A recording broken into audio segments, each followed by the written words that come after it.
Le magazine littéraire Épilogue est une présentation de la Librairie du Quartier. Merci à ce précieux partenaire et à leur équipe de libraires. Vos prochaines lectures vous attendent au 1120 Avenue Cartier. Bonjour Annie Bussière, qu'on entend rire. Bonjour Brian Saint-Louis, ça va? Ça va très bien. Annie, on a beaucoup entendu parler de papauté au cours des dernières semaines. Oui, puis quelle coïncidence que je me mette à lire ces deux premiers ouvrages de la trilogie d'Amélie Bourbon-Parme. Alors, une trilogie qui s'appelle Les Trafiquants d'éternité, publiée chez Gallimard en version originale, mais le premier tome est déjà paru donc en poche chez Folio. L'ambition, l'ascension, est-ce que le troisième, ce sera le déclin? À suivre. Mais, on sait où ça s'en va, justement, le troisième. En fait, c'est, quand vous regardez, on se le disait en entrée de jeu, quand on regarde le nom de la personne de Bourbon-Parme. Alors, c'est sûr que Amélie fait partie de l'aristocratie, oui, européenne, la royauté. Elle a des liens avec l'Italie, l'Autriche, le Danemark. Et dans Les Trafiquants d'éternité, c'est qu'on suit le parcours d'Alessandro Farnese, de la fameuse maison Farnese.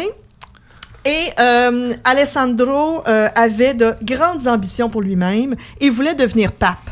Il est devenu pape. Paul III, dans les années 1534. Et dans cette trilogie-là, Amélie de Bourbon-Parme, dont c'est l'ancêtre évidemment, nous explique le cheminement d'Alessandro de ses premières années au sortir de l'adolescence jusqu'à son ascension à la papauté. Alors, comme tu le disais, j'ai bien rigolé parce que j'ai lu ça entre le décès de François puis l'arrivée de Léon. En attendant la fumée blanche, oui. En attendant la fumée blanche. Ce qui est intéressant, puis campez-vous, Alessandro Farnese est né en 1468, décédé en 1549. Vous êtes en plein dans la Renaissance italienne. Et c'est sûr qu'à l'époque, toutes les grandes familles, que ce soit de Rome, de Florence, de Milan, de Bologne, se connaissaient. Alors, vous allez entendre parler, et puis c'est du name-dropping, là, c'est de toutes les beautés. Pas mieux que du name-dropping de la Renaissance. Écoute, quoi de mieux? Mais c'est parce que vous lisez ça et vous avez l'impression de tous les connaître. On va vous parler de Laurent de Médicis. Ah, le Chenaria, les Médicis, les Borgia, c'est ça, voilà. Les Borgia, vous allez entendre parler de Machiavel, de Pic de la Mirandole, de Jérôme Savonarole, d'Henri VIII, de Martin Luther, parce que c'est le moment du schisme à l'intérieur de l'Église catholique qui va amener la création de l'Église protestante avec Henri VIII. Orsini aussi que je vois dans l'arbre généalogique. Oui, on en profite les pour saluer Marina. les Orsini, les Sforza. Vous allez entendre évidemment parler de Martin Luther.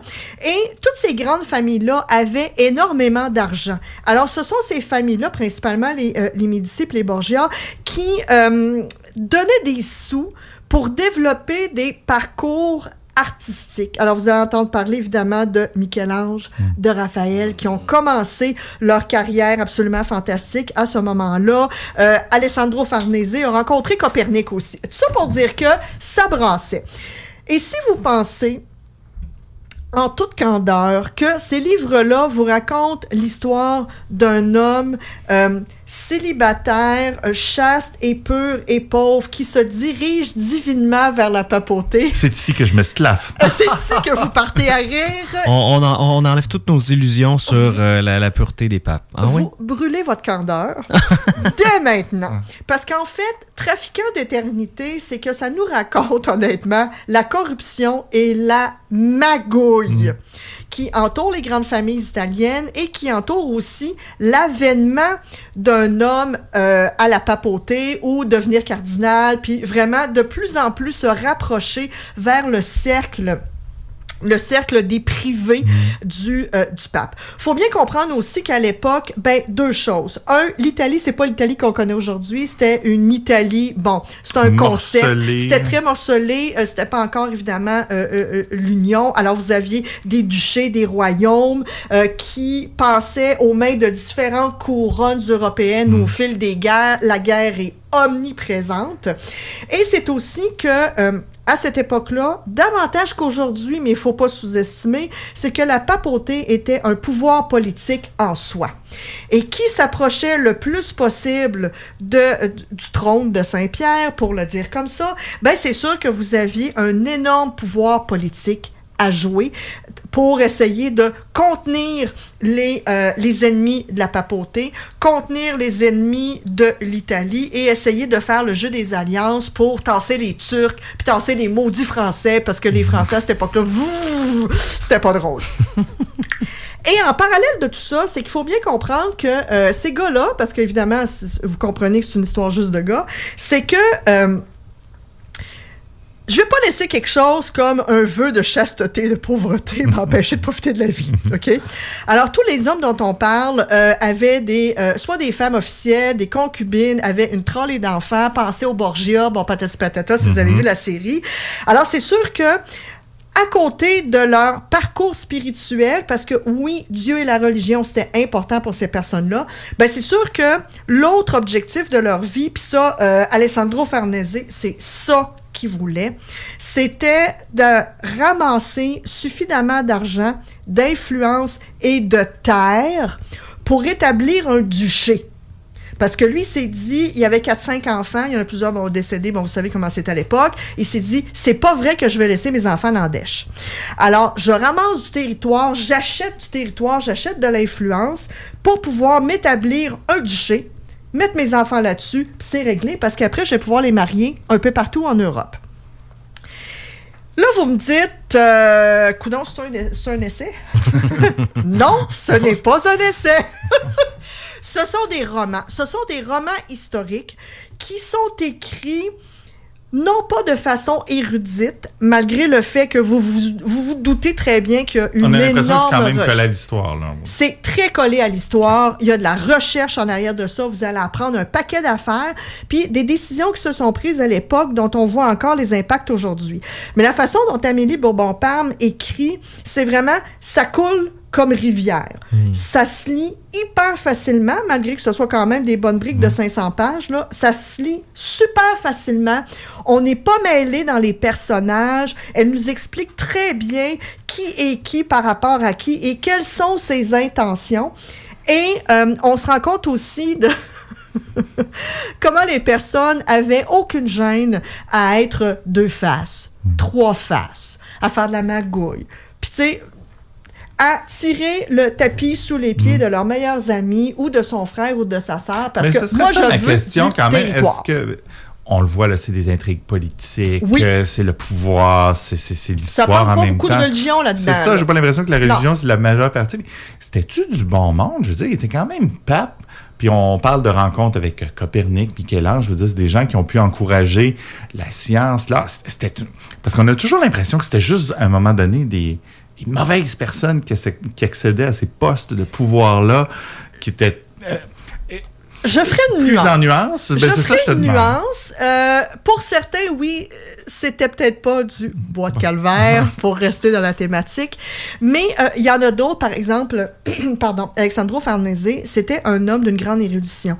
Il a étudié, il parlait plusieurs langues, il s'intéressait à tout ce qui se passait autour de lui, mais dans un seul objectif. Comment je peux positionner ma famille pour, 1, accéder à la papauté et 2, faire en sorte d'avoir mon duché. Là, j'ai l'air de me répéter, mais c'est parce que c'est le fil conducteur de cette histoire-là. C'était des gens qui étaient vraiment axés sur la famille. Le clan, la famille, notre pouvoir à nous. À nous, puis tasser les autres. Alessandro Farnese est un des seuls qui, tout en étant très collé au Borgia, Rodrigo Borgia, qui est devenu le pape dont le nom m'échappe, c'est un des seuls qui a réussi à assurer la transition. Parce que quand Rodrigo Borgia est tombé et mort dans d'affreuses souffrances, tout le monde s'est éloigné et ceux qui étaient trop proches de lui, soit sont mystérieusement disparus, ou ont décidé de faire autre chose. Alessandro Farnese était vraiment très intelligent, très agile et habile, a réussi à se sortir de là, parce que quelque part, il a été capable de se positionner comme étant la personne la plus fidèle à n'importe quel pape. Moi, je suis là pour sauver la papauté, tout en faisant en sorte de régler mes problèmes familiaux. Si vous aimez les histoires complexes, vous aimez l'histoire, vous aimez la Renaissance italienne... Mais ça semble se lire comme un thriller aussi. C'est carrément ça. Et vous, pour ceux qui nous écoutent souvent, vous savez à quel point j'aime les polars et toutes ces choses-là. Oh, il y a du meurtre au mètre carré là-dedans. Oh, polar! Disons que la vie avait l'air d'être un petit peu plus qu'aujourd'hui. Et à la différence d'aujourd'hui, nonobstant tout ça, c'est que à cette époque-là, il faisait au grand jour. T'avais à tuer quelqu'un pour asseoir ton pouvoir, tu le faisais sans gêne. Et quand les gens parlaient de toi que « Ah oui, OK, oui, Alessandro qui a tué telle personne. » Oui. Pourquoi? Pourquoi je m'en cacherais? Parce que ça vient rejoindre mes aspirations et ça m'amène plus près de mon but. Honnêtement, personnellement, j'ai lu ça comme du petit beurre. C'est fantastique et c'est effervescent. Il y a des intrigues et c'était à une époque charnière de l'histoire de l'Occident.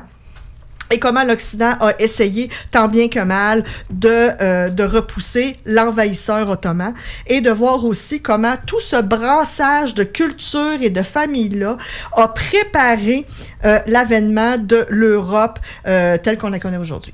Voilà, donc une critique fort positive des deux romans de Amélie de Bourbon-Parme.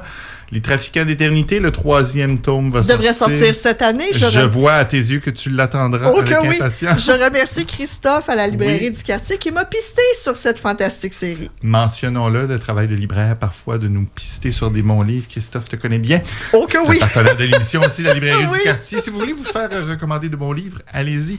Merci beaucoup, Annie.